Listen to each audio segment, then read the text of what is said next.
Welcome back to the channel. So yes, today it is practice time. Last week we talked about the theory of the Béchamel. If you haven't seen the video, link in the description. And remember, we said why it was a tomato sauce, how does it fit in the wider context of French cooking, but most important, we ended up saying there is 3 main variations of Béchamel based on its thickness. So what are we going to do here in the practice? We talked about tomato sauce. We're going to make the base Béchamel as a tomato sauce, the thin version.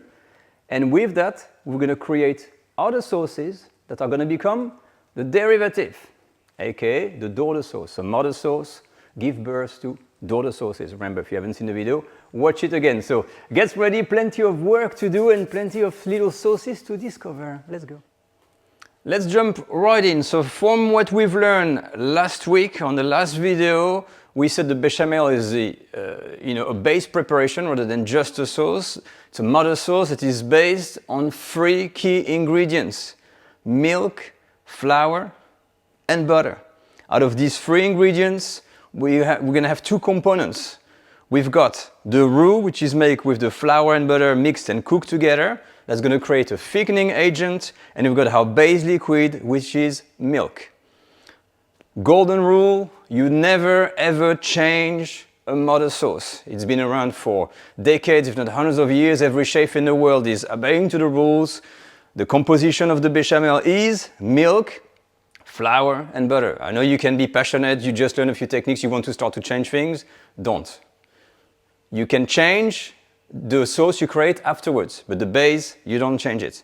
That's it. And now let's go on the stove, and we're going to start by making the roux. Based on what we've seen last week, a liter of milk. So first step here, we're going to be making the roux. So I've got my butter. So remember, 40 grams of butter, 40 grams of flour, that's plain flour. And we use a rather low to medium heat maximum. And we start by melting the butter. As soon as the butter is melted, we add all of the flour at once. We'll reduce our heat. I'm going to gently mix everything together until we get a paste. There we are. When you have your paste, we now need to cook the roux. There's 3 different colors of roux: white, blonde, and brown. For the Béchamel base, typically you're going to go white or blonde. If you wonder about the timing, in culinary schools there are follow.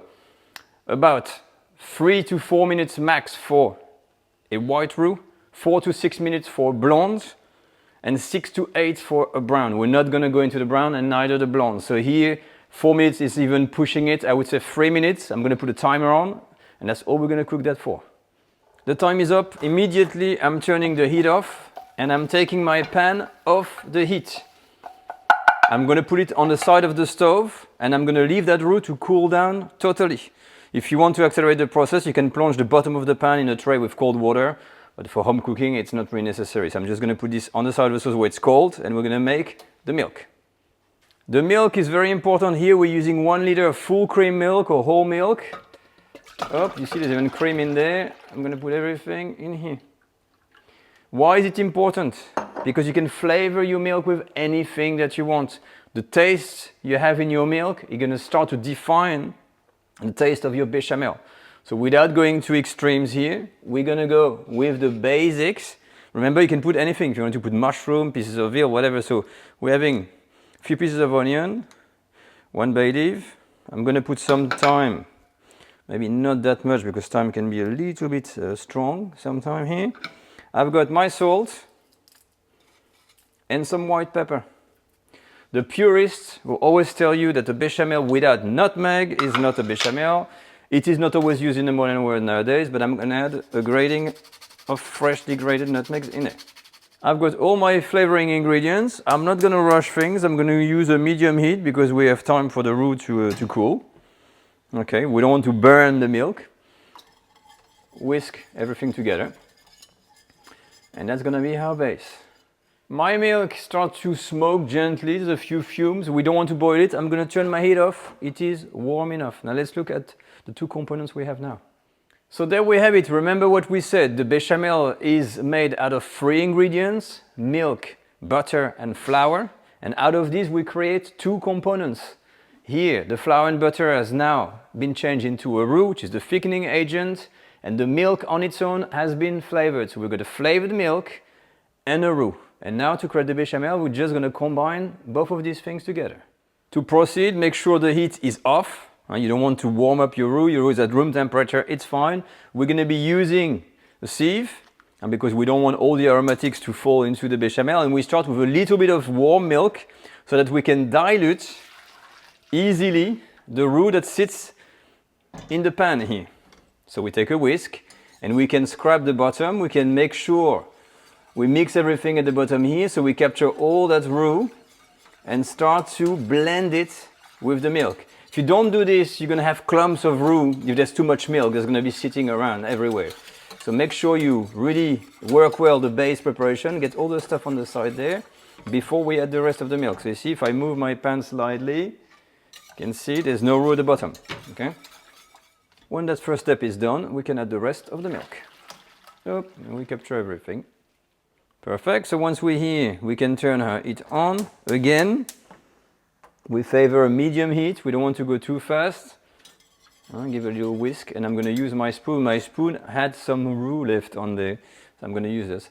And now we're going to bring this to a boil, but gently on medium heat. You don't want to use it too high heat. You're going to burn the bottom of your pan, and the sauce is going to start to cross at the bottom. You don't want that. So let's go easy when we make the bechamel. We are almost here. It's almost boiling, and look at what happened. The bechamel thickens, and you get something that's got a really nice consistency, and that is the version of the thin bechamel that we're going to be using as a base for sauce. So I'm going to continue to cook this on the lowest of heat for another 3 minutes, then turn the heat off, and we are done. We've got our mother sauce. This is the base bechamel, the thin version. I'm all done. I've turned the heat off. The bechamel is here. This is the thin version, and we are now going to be able to use this to create other sauces. Now, if you want to adjust the seasoning here, you can, with a tiny bit of salt if it's really lacking, a bit of pepper, but remember that we're going to have to use this as a base. So you'd rather have something a bit more neutral and then season after when we're making the other sauce than anything else. So this, to recap, is the mother sauce. It is the base upon which we're going to build and create other sauces. And that's going to be now for the second part of the video. We're going to be creating 3 simple sauces. I'm going to take you through the classic Soubise. We're going to see a home version of the Aurore sauce, or the Aurore sauce based on tomato, and to finish, a watercress version. The sauce we're going to be making now are called, of course, the bechamel derivative, or in the old days it was called the daughter sauces. So the bechamel is the mother sauce, and now we're making daughter sauces or bechamel derivative. We're going to be making mainly, well, let's say 4 sauces. The very first one, which is the foundation, the most simple sauce that you can make with the thin bechamel, is the sauce crème, just using cream. More on that later. After that, the sauce Aurore, based on tomato. This is going to be with a beautiful homemade passata that we made recently. It's all flavored with herbs and wine and stuff.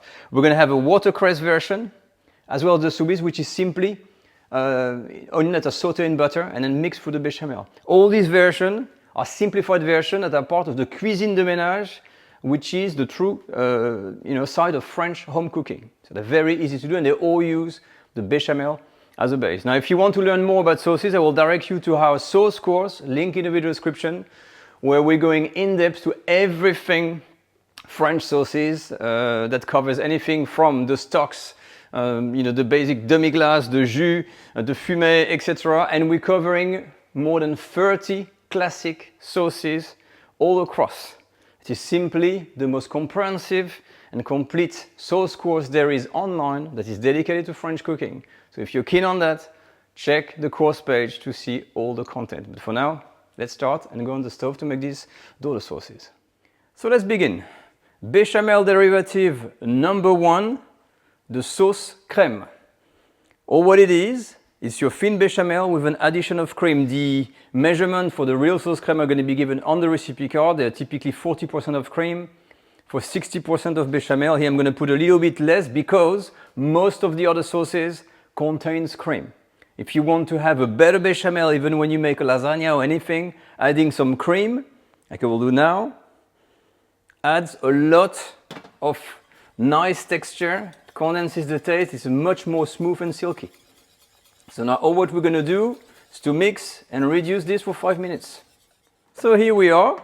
we are done. Believe it or not, it looks the same, but this is an official Béchamel derivative, the very first one, the sauce crème. The reason I'm showing you this is that because first, all the other sauce needs cream in there, and in the world of chef, adding cream in a Béchamel is now becoming a new standard to just get that better restaurant quality in your Béchamel that makes all the difference. All right, so we've got this now. This is going to be really our ultimate base. Now we're going to start the other derivative, starting with a very simple one, which is called the sauce Aurore. And now for the next sauce, the sauce Aurore. Actually, Aurore means aura. It's when the sun rises. You know, you got this kind of pink sky, and the idea is to have a kind of a pinkish color. This is a great sauce for kids.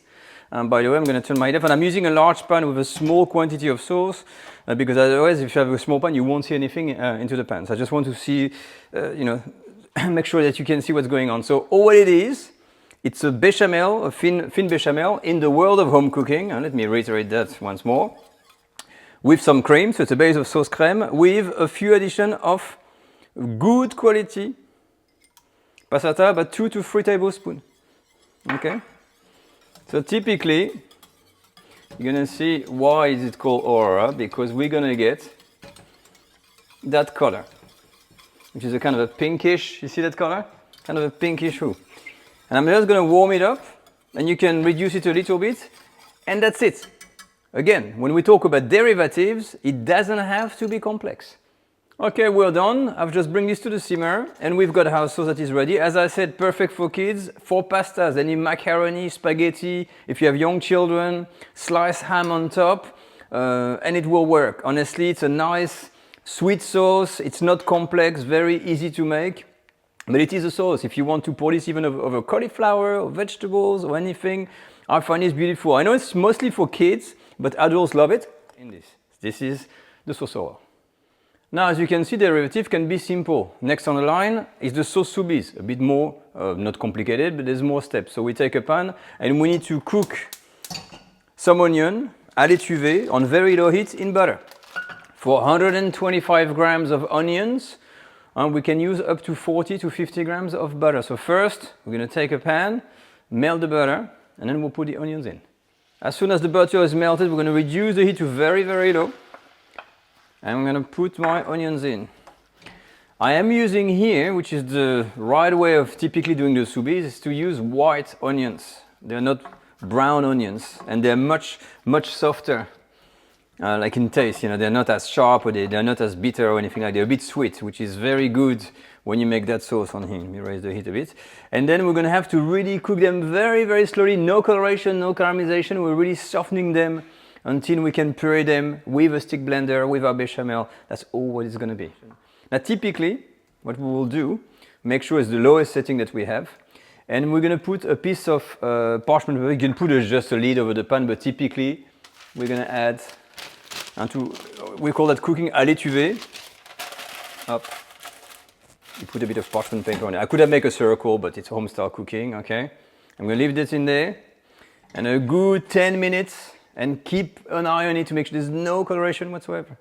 Now, after 10 minutes, you can look at your onions, and if they're still tender, it depends on your pan and everything like this. Keep them going 15 minutes, up to 20 minutes maximum. But you want to make sure you see how they're very soft like that.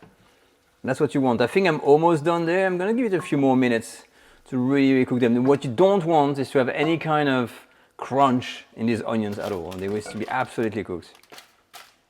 Okay, I think my onions are ready. For the seasoning, some people put sugar if the onions are a little bit too sharp. You can add a touch of salt, but usually the seasoning, I like to correct the seasoning afterwards when we've got the whole sauce made. So a little bit of salt. I'm going to remove the excess of butter, and we're going to pour this in a bit of Béchamel. Now, for the final step, what we're going to do, we're going to mix our base Béchamel with the onion. So for 250 milliliters roughly of Béchamel, which is about 1 cup, you use about half the amount of onion, okay? So 1 portion of Béchamel, half portion of onions. I've got 250 ml here, I've got about 125 grams of onions that I'm gonna put in here, mix them in, and all what we're doing is flavoring a Béchamel with onion, saute in butter. See, plenty of onion, but we can't leave it like this, so we, at home, we're gonna be using a stick blender, and we're gonna process the whole lot.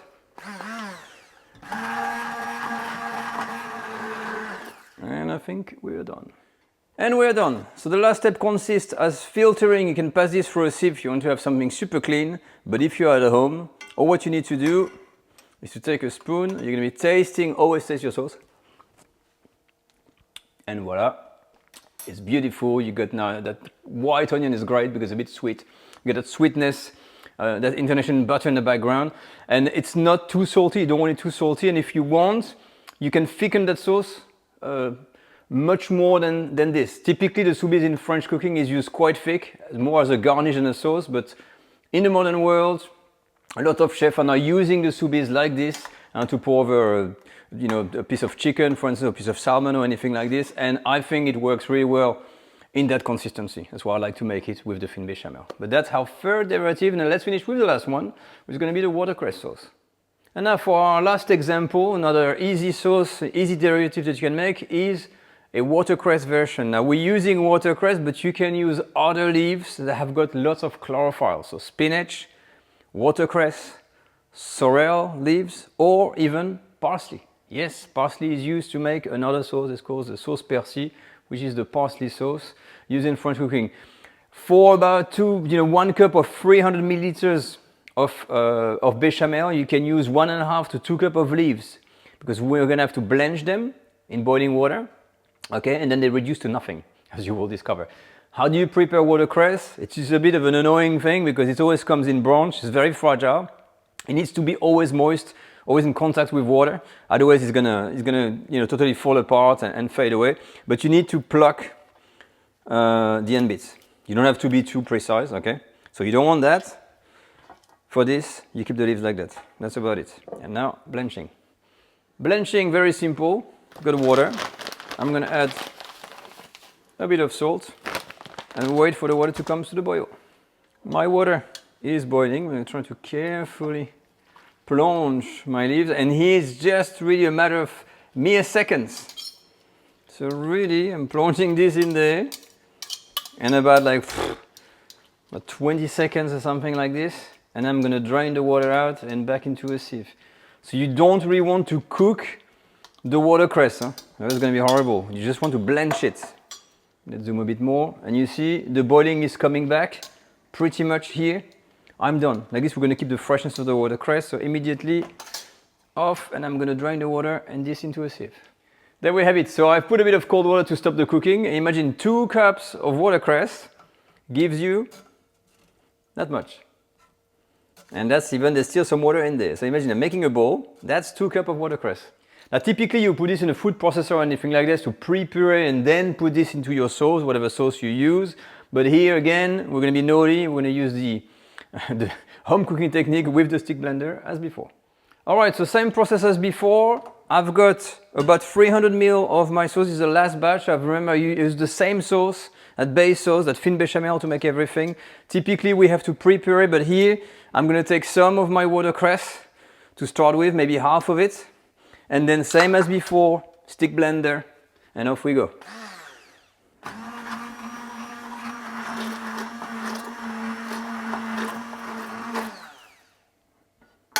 Let's have a look with 1 cup of watercress. So as you can see, that kind of almost minty color.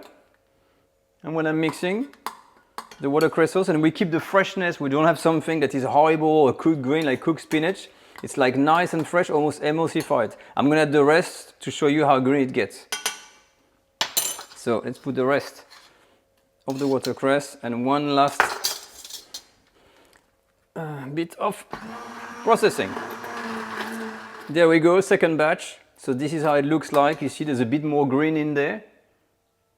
Very, very nice. And I like that kind of foamy kind of consistency. And this sauce is actually a sauce we've used in one of the dishes on our latest course called the Chef's Plate, where I've created something called the cauliflower royale. Now I'll put a picture on the screen here. It was inspired by Escoffier, which is all vegetarian. And you have that watercress sauce. It's made a bit differently just with cream, but you can use that bechamel version at home if you want, which is absolutely beautiful. Remember, that can work with all kinds of green leaves. All right, but that's it. Let's do a recap. We've made 4 derivatives. Imagine that just with the one thin bechamel. So I hope that by now things are making more sense. If you've watched the video on the theory, now having the practice should really give you the whole picture. So the whole thing to understand here, so the importance of the bechamel sauce as a mother sauce. I've used the same base with a little bit of cream to make the sauce crème, which is a given, so I'm not showing you this on the picture. And from there, you can start to very simply create your daughter sauces, your derivatives. So the Soubise on the left, this is the white onion, super versatile sauce. It works with chicken, with eggs, with vegetables, even salmon, pan-fried salmon, beautiful, poured over. It's nice and sweet.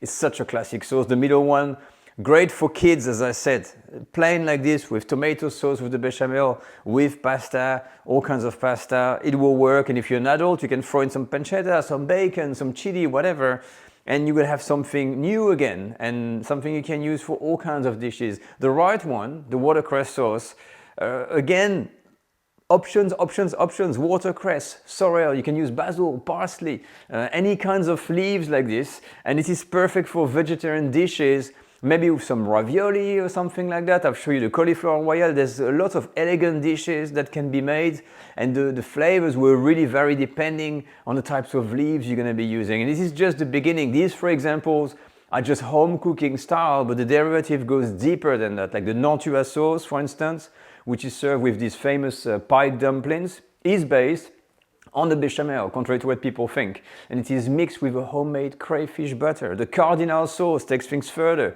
with fish fumet into it, crayfish butter, spices, and all kinds of things. And you know, the list goes on, and you can even create your own thing. And this is why bechamel is so important. Remember, this is just the thin version of the bechamel. And next time, I'm going to take you through the standard bechamel very quickly, because this is the one we all know and love. And we'll quickly move on to the last one, which is the thick version, and try to see what can be made with that. Now, this is going to be totally different next time. No more sauces. We're going to be talking about recipes, preparation, and talking things such as soufflés, croquettes, and the like. Okay, so I hope to see you on the next video. As for me, don't forget to look at the link on the video description for the course. And I'll see you all next time for another video on the French Cooking Academy to wrap up our bechamel series.